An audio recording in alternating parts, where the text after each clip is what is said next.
गीता के ये 30 उपदेश आपको आपके जीवन में हर जगह बहुत काम आएंगे। जिंदगी की हर मुश्किल में आपको राह दिखाएंगे। ये दिव्य उपदेश, ये बातें जानना समझना आपके लिए बहुत ज़रूरी है। इसलिए इन 30 उपदेशों को आप आखिर तक ज़रूर सुने। गीता का सबसे पहला उपदेश यह है कि आपके सारे दुखों का कारण किसी को अपना मानना है। आप कभी गौर करना कि आपकी ज़िंदगी के सारे दुख, सारी तकलीफ़ें, सारी चिंताएं वहीं से आती हैं जहां आपका अपनापन होता है कि ये मेरा है, ये मेरा अपना है। वहीं से आपकी ज़िंदगी में दुख आना शुरू हो जाता है। एक व्यक्ति के पास एक बहुत बड़ा महल था। उसने अपनी जिंदगी भर की सारी संपत्ति लगाकर उस महल को बनाया था। आसपास के शहरों के कई लोग उसके महल को देखने आते थे। कई बड़े बड़े सेठ उसके महल को खरीदने की कोशिश करते थे, पर वो महल उस आदमी का अहंकार था, उसके जीने की वजह था। उसका उस महल में बहुत ज़्यादा मोह था।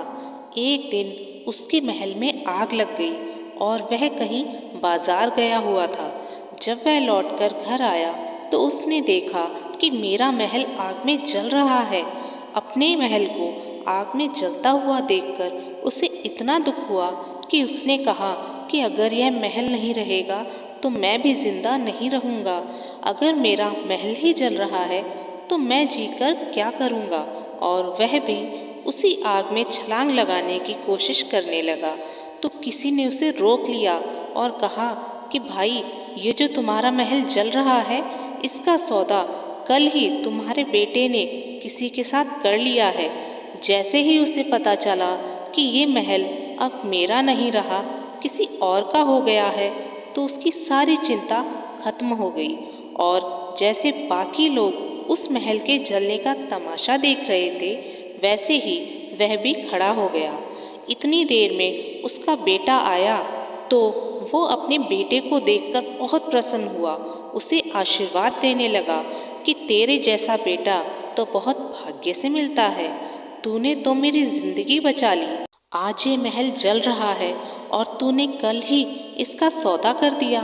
तो वह अपने पिताजी से कहने लगा कि पिताजी, मैं कल इस महल के सौदे के लिए बात तो करने गया था, पर सौदा अभी पक्का हुआ नहीं है। जैसे ही उसके पिता ने यह सुना कि अभी इस महल का सौदा हुआ नहीं है, तो वह फिर फूट फूट कर रोने लगा। फिर अपनी छाती पीटने लगा। महल वही है, इंसान वही है, लेकिन जब महल मेरा है तो वह दुख भी देता है, खुशी भी देता है। लेकिन जब वह मेरा नहीं है, उससे मेरा कोई रिश्ता नहीं है, तो सारे दुख ही खत्म हो जाते हैं। ऐसे ही जिंदगी में जब किसी जगह को, किसी इंसान को, किसी रिश्ते को, किसी काम को हम अपना मान लेते हैं, मेरा मान लेते हैं, तो वहीं से सारे दुखों की शुरुआत होती है, वहीं से हर तकलीफ की शुरुआत होती है।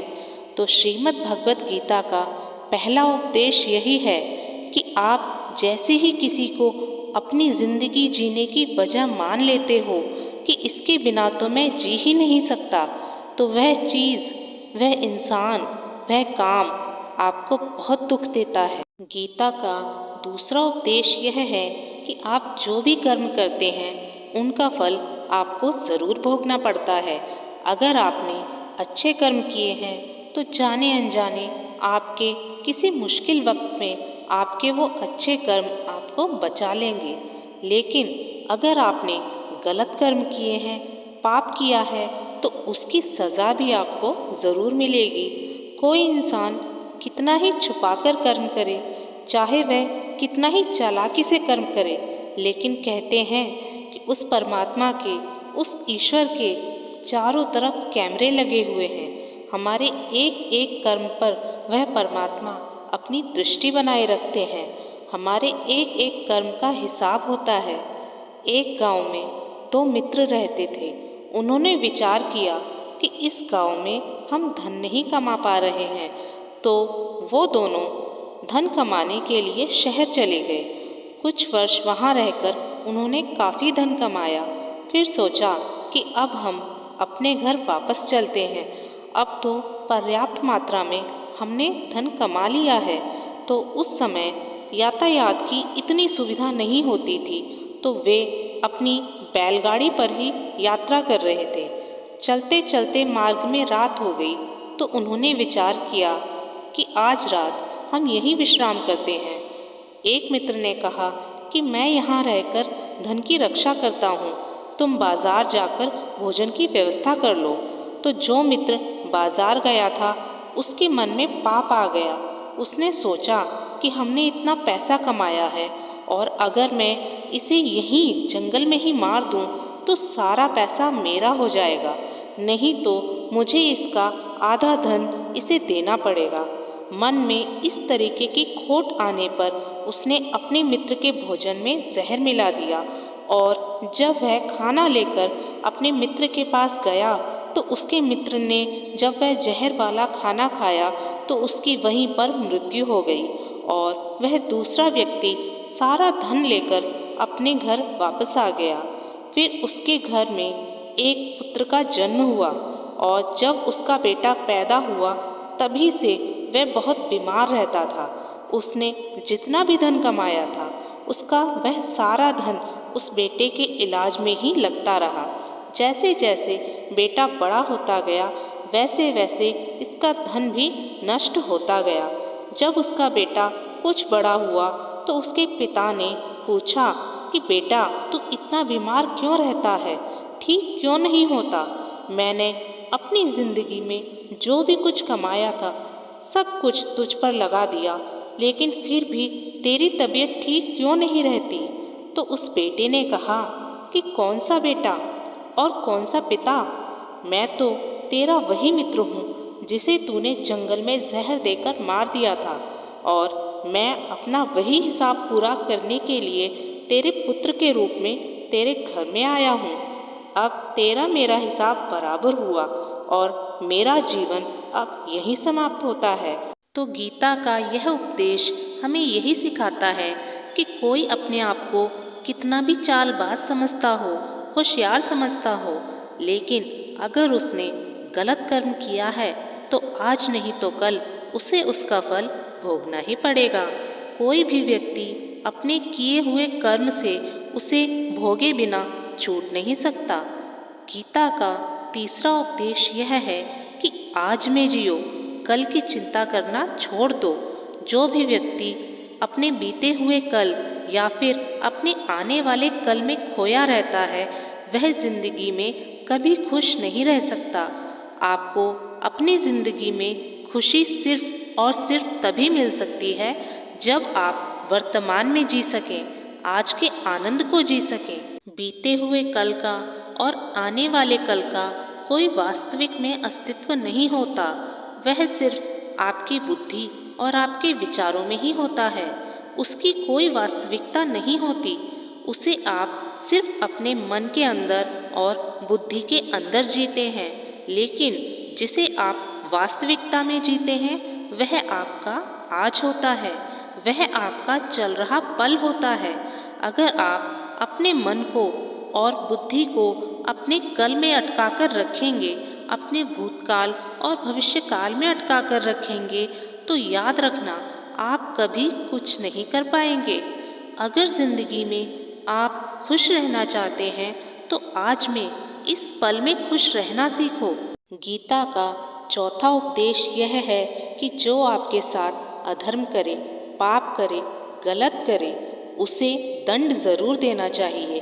अगर आप उसे सहते हैं तो वह आपके साथ और गलत करता है, और अगर आप सहते रहते हैं तो उसके पाप में आप भी भागीदार हो जाएंगे। जब अर्जुन श्री कृष्ण से कहने लगा कि जिससे मैं युद्ध करने जा रहा हूँ वो सब मेरे भाई हैं, मेरे गुरुजन हैं, मैं उनके सामने कैसे हथियार उठाऊं, इनको कैसे मारूं?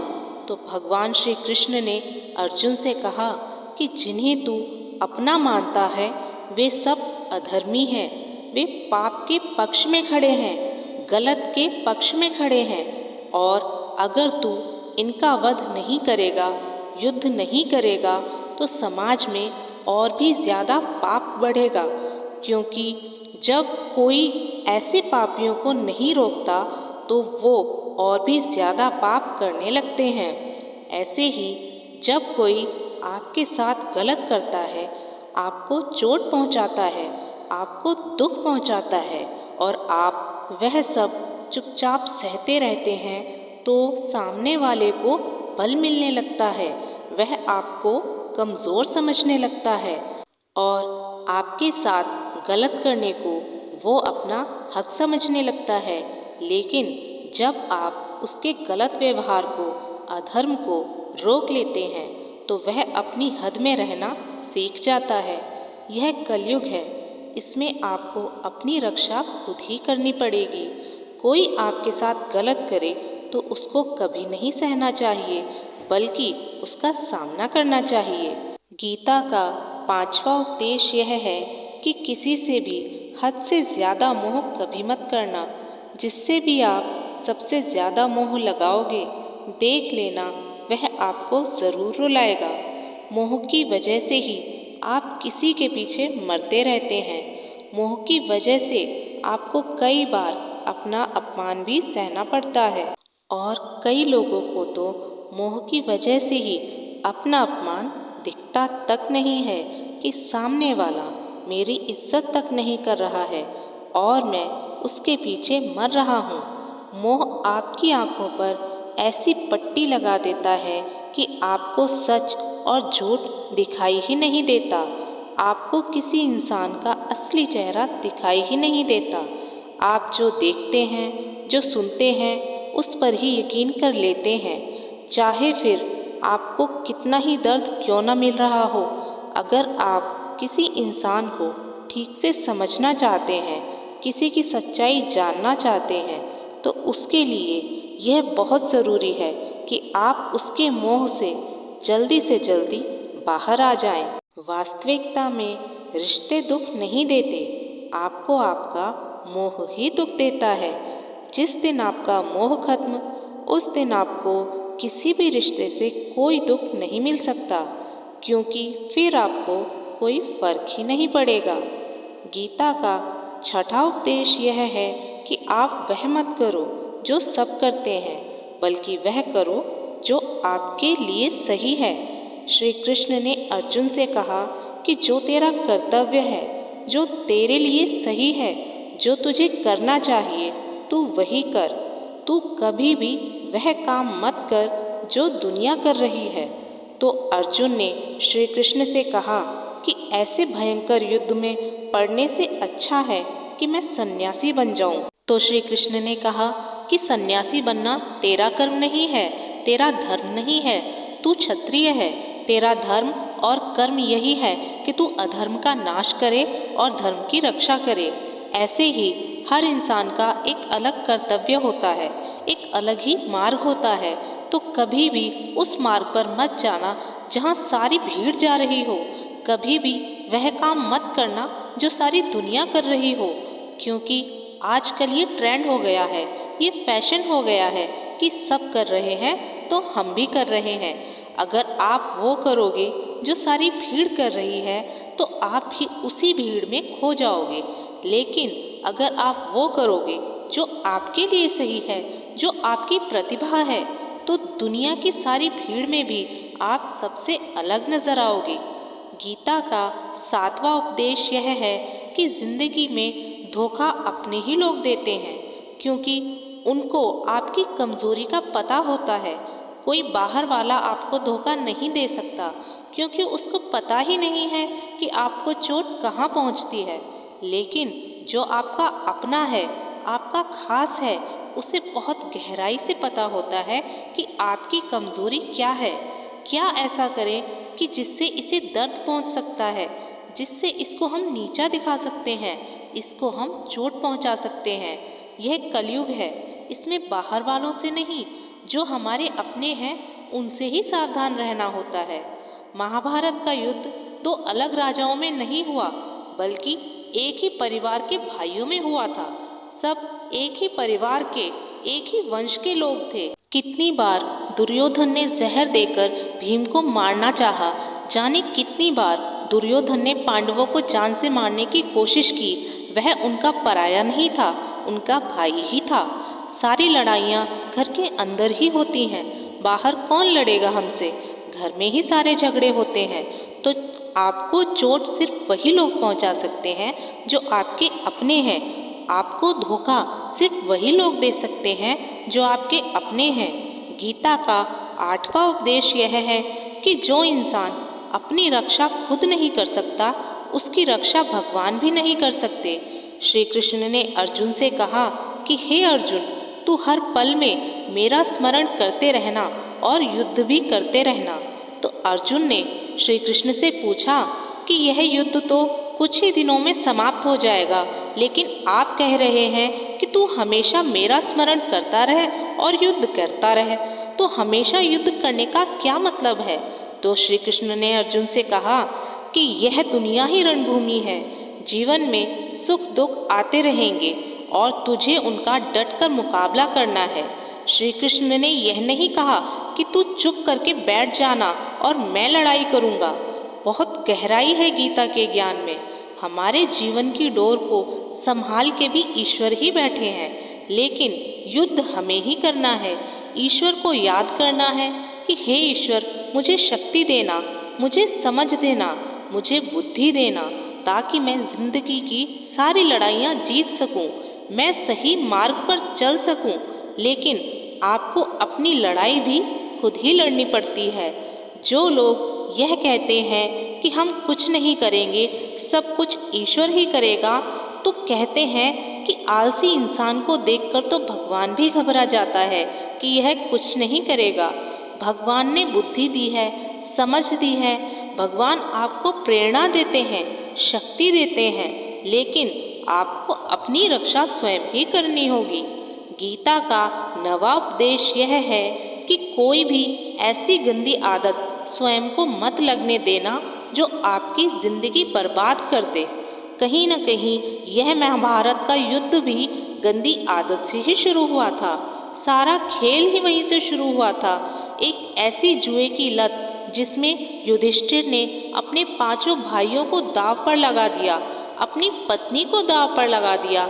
ऐसा जीतने का नशा कि अपना सब कुछ गंवा दिया।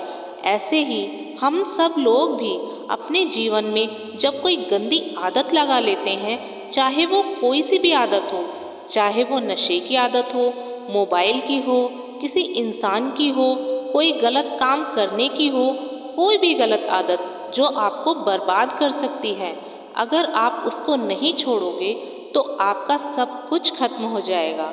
इससे पहले कि आपकी आदत आपको खत्म करें, आप अपनी गलत आदतों को ही खत्म कर दीजिए। गीता का 10वां उपदेश यह है कि आलसी इंसान कभी कुछ हासिल नहीं कर सकता। अधिकतर लोग सिर्फ योजनाएं ही बनाते रहते हैं कि मुझे बड़ा घर चाहिए, बड़ी गाड़ी चाहिए, मैं दुनिया घूमना चाहता हूँ। क्या क्या चाहिए यह तो हर कोई सोच लेता है, लेकिन उस पर मेहनत करना ये बहुत कम लोग कर पाते हैं। क्योंकि चाहना बहुत आसान है, लेकिन उसके लिए काम करना बहुत मुश्किल है। जैसे अच्छा शरीर हर कोई चाहता है, लेकिन उसके लिए व्यायाम करना, एक्सरसाइज करना, वह आपको खुद ही करना पड़ता है। तो अगर जिंदगी में कुछ पाना चाहते हो ना, तो आलस को जिंदगी से जरूर दूर कर देना। आलस के चलते आपको कुछ मिलने वाला तो नहीं, लेकिन जो आपके पास है वह भी आप गवा दोगे। गीता का 11वां उपदेश यह है कि जिंदगी में अगर खुशी चाहते हो तो मन की गुलामी का त्याग कर दो। कई लोग कहते हैं कि हम करना तो बहुत कुछ चाहते हैं, लेकिन कुछ कर नहीं पाते। पता भी सब कुछ है कि क्या करने से हमारी जिंदगी बेहतर हो सकती है, क्या चीज़ है जो हमें नुकसान पहुंचा रही है, लेकिन फिर भी हम कर नहीं पाते। समझते भी सब कुछ है, लेकिन समझ कर भी, चाह कर भी कुछ नहीं कर पाते।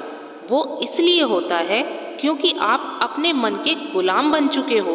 अरे लोग तो अपनी जीभ का स्वाद तक नहीं छोड़ पाते, फिर कहते हैं कि हम पतले नहीं हो पाते, फिट नहीं हो पाते, सक्सेस नहीं मिल रही। क्योंकि जो आपको करना चाहिए वह आप करते नहीं हैं। आपका मन सब कुछ समझकर, सब कुछ जानकर भी आपको कुछ करने नहीं देता। इसलिए जिंदगी में अगर आगे बढ़ना है तो मन की गुलामी करना छोड़ दो और जो आपके लिए सही है वो आपको करना ही पड़ेगा। गीता का 12वां उपदेश यह है कि जो आपका है वह आपको मिलकर ही रहेगा और जो आपको नहीं मिला है उसके लिए रोना छोड़ दो। आप इसके लिए जितना रोओगे वह चीज़ आपसे उतनी ही दूर चली जाएगी और जो चीज़ सच में आपकी है वह कहीं ना कहीं से आपके पास ज़रूर पहुंच जाएगी। इसलिए जो आपकी ज़िंदगी में हासिल नहीं हो रहा या हासिल नहीं हुआ उसका पछतावा करना, उसके लिए रोना आप बिल्कुल बंद कर दो। गीता का 13वां उपदेश यह है कि आप संसार से जितना प्रेम लगाओगे उतनी ही पीड़ा और दुख का अनुभव करोगे। गीता का 14वां उपदेश यह है कि जिस इंसान को बात बात पर क्रोध आता है, सुख और शांति उसके जीवन में कभी नहीं आ सकती, क्योंकि जो इंसान सबसे ज़्यादा क्रोधी होता है ना, उसके सारे मित्र उसे छोड़कर चले जाते हैं। वह मन में कुढ़ता रहता है, अपने मन में दर्द में जीता है, तकलीफ में ही जीता है। ज़्यादा क्रोध करके, ज़्यादा गुस्सा करके जो कुछ भी आपके पास इस वक्त है ना, देखना तुम उसे भी खो दोगे और ऐसे इंसान को शांति तो कभी मिलने वाली है ही नहीं। इसलिए अगर अपने जीवन में शांति चाहते हो तो बात बात पर गुस्सा करना छोड़ देना चाहिए। गीता का 15वां उपदेश यह है कि चाहे आप किसी की मदद करो या ना करो, लेकिन जानबूझकर कभी किसी का दिल नहीं दुखाना चाहिए, क्योंकि जब किसी का दिल आपकी वजह से दुखता है ना, तो याद रखना कि एक दिन आपको भी वो दर्द ज़रूर मिलेगा। पर जब आप किसी का दिल दुखाते हैं तो आपको पता नहीं चलता, लेकिन जब कोई आपका दिल दुखाता है तब आपको पता चलता है कि दिल पर चोट लगने से कितना दर्द होता है। इसलिए चाहे आप किसी की मदद करो या ना करो, लेकिन किसी का दिल कभी नहीं दुखाना चाहिए। गीता का 16वां उपदेश यह है कि जो मुश्किल वक्त में, दुख के समय में आपका साथ दे, सिर्फ वही आपका अपना है, बाकी सब पराए हैं। अपनेपन का नाटक करने वाले बहुत लोग होते हैं, बड़ी बड़ी बातें करने वाले भी बहुत लोग होते हैं कि हम आपसे बहुत प्रेम करते हैं, कोई भी दुख हो, तकलीफ हो तो हमें याद करना। लोग दुख उठाने की बात करते हैं, लोग आने जाने की बात करते हैं, हाथ मिलाना तो ठीक से जानते नहीं और दिल मिलाने की बात करते हैं। जब सच में आपकी ज़िंदगी में तकलीफ़ आएगी ना, तब आपको समझ में आ जाएगा कि आपका साथ देने के लिए कौन खड़ा है, क्योंकि उस समय पर सारे लोग भाग जाते हैं, क्योंकि उन लोगों को पता होता है कि यह व्यक्ति अगर हमारे पास आया तो हमसे मदद ही मांगेगा, हमें कुछ दे नहीं पाएगा। लोग आपसे सिर्फ रिश्ता तभी रखते हैं जब आप उन्हें कुछ दे सकते हैं, आपसे उन्हें कुछ फ़ायदा हो सकता है। लेकिन जब लोगों को पता चल जाता है, समझ में आ जाता है कि उनका आपसे कोई फ़ायदा नहीं होने वाला, बल्कि उनको आपकी मदद ही करनी पड़ेगी, तो वो आपको दूर से ही देखकर भाग जाते हैं। इसलिए जो आपके मुश्किल समय में आपके साथ खड़ा हो जाए, सिर्फ वही आपका अपना होता है, बाकी इस दुनिया में सब पराए हैं, क्योंकि सिर्फ अपना अपना कह देने से कोई अपना हो नहीं जाता। गीता का 17वां उपदेश यह है कि जो कुछ भी होता है वो अच्छे के लिए होता है, जो हो रहा है वो भी अच्छे के लिए हो रहा है, और जो आने वाले भविष्य में होगा वो भी अच्छे के लिए ही होगा।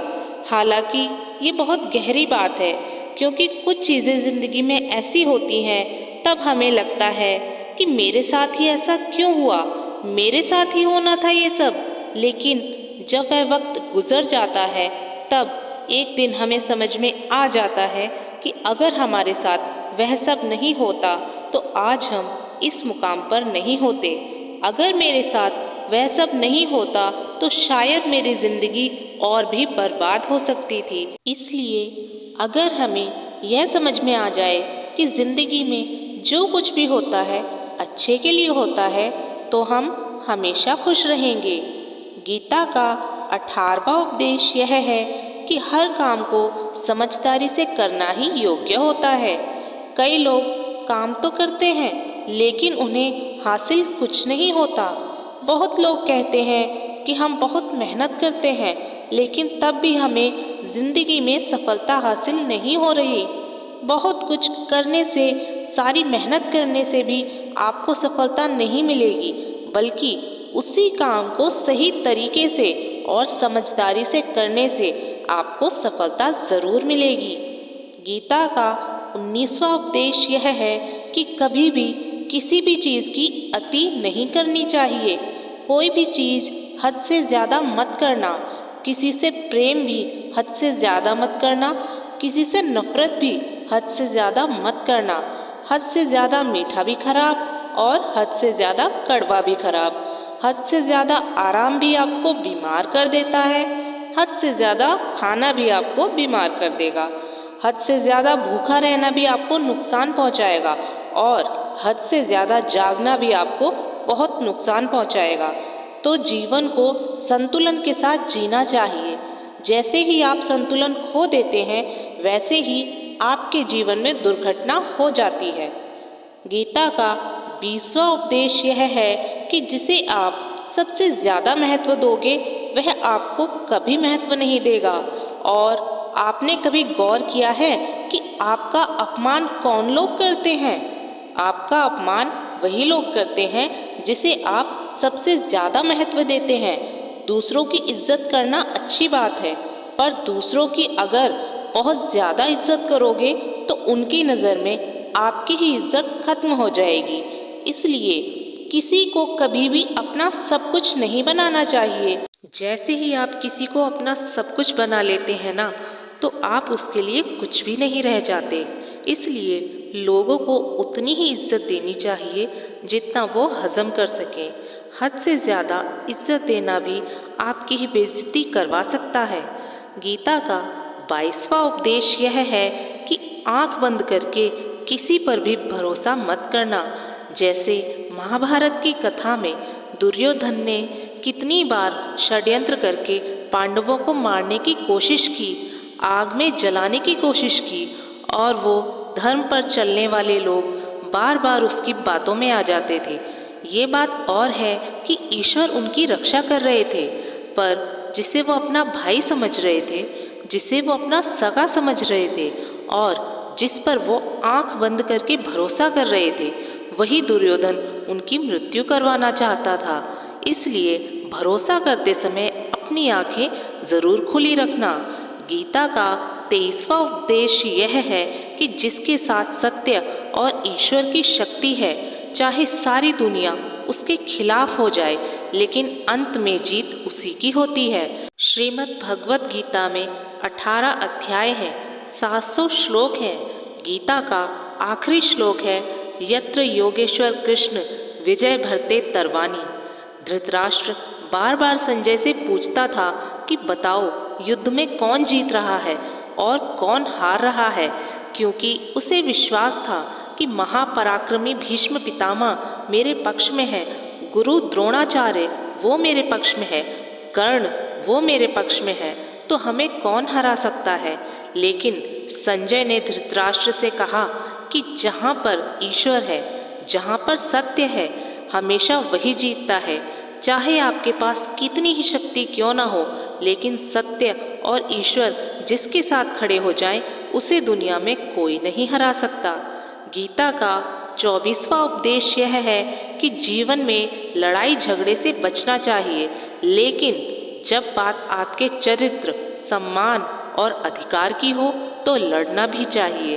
अर्जुन भी महाभारत का युद्ध लड़ना नहीं चाहता था, क्योंकि सामने उसके अपने खड़े थे, लेकिन श्री कृष्ण ने उसे उपदेश दिया कि यहाँ पर बात लड़ाई की नहीं है, तेरे सम्मान की है, तेरे चरित्र की है, तेरे अधिकार की है। द्रौपदी के साथ कौरवों ने जो भरी सभा में अपमान किया, उसे नग्न करने की कोशिश की, इतना बड़ा अधर्म किया, वह सब तुम्हें कभी सहन नहीं करना चाहिए। इसलिए बात जब आपके चरित्र पर आ जाए, आपके सम्मान पर आ जाए, तो चाहे वो अपना ही क्यों न हो, आपको उसके साथ ज़रूर लड़ना चाहिए। गीता का 25वां उपदेश यह है कि चाहे कितना भी बुरा वक्त क्यों ना आ जाए, लेकिन जो इंसान जिंदगी में हिम्मत नहीं हारता, वो जिंदगी में सब कुछ हासिल कर सकता है। जब पांडव लोग जुए में सब कुछ हार गए तो उनको 12 साल के लिए वनवास मिला और 1 साल के लिए अज्ञातवास मिला। वो भिक्षा मांगकर अपनी जिंदगी काट रहे थे, जंगलों में भटकते रहते थे भयानक जंगली जानवरों के बीच, लेकिन इतना मुश्किल वक्त झेलने के बाद भी आखिर में विजय उन्हीं की हुई, क्योंकि उन्होंने अपने अंदर कभी हिम्मत नहीं खोई। ऐसे ही आपकी ज़िंदगी में भी कितना ही मुश्किल वक्त क्यों ना आ जाए, लेकिन अगर आपके अंदर हिम्मत है तो जीत आपकी ही होगी। गीता का 26वां उपदेश यह है कि जो किसी और का है उस पर कभी अपना अधिकार मत जमाना। जब शकुनी ने षड्यंत्र करके पांडवों को हस्तिनापुर से अलग करवा दिया और एक खांडवप्रस्थ नाम का राज्य उन्हें दे दिया, जहाँ की भूमि भी बंजर थी, जहाँ कुछ नहीं हो सकता था, लेकिन पांडवों ने उस शहर को इतना सुंदर और इतना वैभवशाली बना दिया कि हस्तिनापुर भी उसके आगे फीका लगने लगा। तो उसके वैभव और उसकी शोभा को देखकर दुर्योधन अंदर ही अंदर जलने लगा। उसने कई बेईमानियां करके, षड्यंत्र करके उनका वह खांडवप्रस्थ राज्य भी उनसे छीन लिया। जो चीज़ उसकी नहीं थी उस पर भी कब्जा कर लिया। तो आखिर में उसका परिणाम यही हुआ कि जो चीज़ उसके पास थी वह भी उसके पास नहीं रही। इसलिए जो आपका नहीं है उस पर कभी भी अपना अधिकार नहीं जमाना चाहिए। गीता का 27वां उपदेश यह है कि वही इंसान जीवन में सफल माना जाता है जो अंदर से हमेशा खुश रहता है। बाहर से तो सब खुश दिखाई देते हैं, लेकिन अंदर से इंसान अशांति से भरा रहता है। बहुत पैसा कमा लिया, कामयाबी हासिल कर ली, लेकिन वह कामयाबी असली नहीं है। असली कामयाबी तब मानी जाएगी जब आपका मन खुश होगा। गीता का 28वां उपदेश यह है कि आप जैसा अन्न खाओगे वैसा ही आपका मन और आपकी बुद्धि होगी। आप वैसा ही कर्म करोगे, वैसा ही आचरण करोगे। सात्विक अन्न खाओगे तो आपका मन भी सात्विक होगा और सात्विक व्यवहार भी करोगे, सोच भी आपकी अच्छी होगी। तमोगुण और रजोगुणी आहार करोगे तो आपकी बुद्धि भी वैसी ही हो जाएगी। श्री कृष्ण भगवान ने गीता में सात्विक, राजसिक और तामसिक इन तीनों आहारों का विस्तार से वर्णन किया है कि क्या खाना चाहिए और क्या नहीं खाना चाहिए। उन सब का सार यही है कि जो व्यक्ति सात्विक भोजन करता है उसे जीवन में शांति और सुख जरूर मिलते हैं। गीता का 29वां उपदेश यह है कि बुरा इंसान कभी भी अपनी बुराई नहीं छोड़ेगा। चाहे आप उसके साथ कितना भी अच्छा करो, वह आपको तकलीफ देगा ही देगा। इसलिए जो जैसा है आप उसके साथ वैसा ही व्यवहार करो। बुरे इंसान के साथ आप कितना ही अच्छा बन जाओ, वह कभी अच्छा नहीं बनने वाला। दुर्योधन जंगल में पांडवों को मारने के लिए गया था, लेकिन वहां पर भीलों ने दुर्योधन को पकड़ लिया और उसका मित्र कर्ण भी उसे छोड़कर भाग गया। वो भील दुर्योधन को मार देना चाहते थे, लेकिन युधिष्ठिर अपने भाई की रक्षा करने के लिए वहां पर पहुंच गए, उसके जीवन की रक्षा की। लेकिन उसके बाद भी दुर्योधन हमेशा ही पांडवों को नुकसान ही पहुंचाता रहा। इसलिए अगर कोई इंसान बुरा है तो उसके साथ आप ज़्यादा अच्छा बनने की कोशिश मत करो। जो जैसा है आप उसके साथ वैसा ही व्यवहार करो। गीता का 30वां उपदेश यह है कि जो इंसान अपने कामों को समय से पूरा नहीं करता, समय से उन्हें खत्म नहीं करता, समय की कदर नहीं करता, उसकी जिंदगी का सारा समय व्यर्थ में ही समाप्त हो जाता है, क्योंकि समय ही आपका जीवन है। अगर आप समय को व्यर्थ ही नष्ट करते रहेंगे, व्यर्थ के कामों में गवा देंगे, तो आपको जीवन में कुछ भी हासिल नहीं होगा। अगर जिंदगी में कुछ पाना चाहते हो, कुछ हासिल करना चाहते हो, तो समय की कदर ज़रूर करना।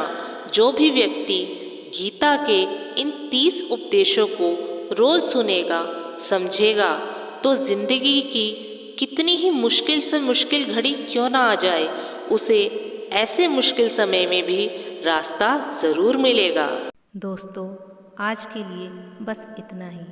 आशा है आज की वीडियो से आपने बहुत कुछ सीखा होगा। मिलते हैं अगली किसी ज्ञानवर्धक वीडियो में। आप अपना ख्याल रखिएगा। जय श्री कृष्ण।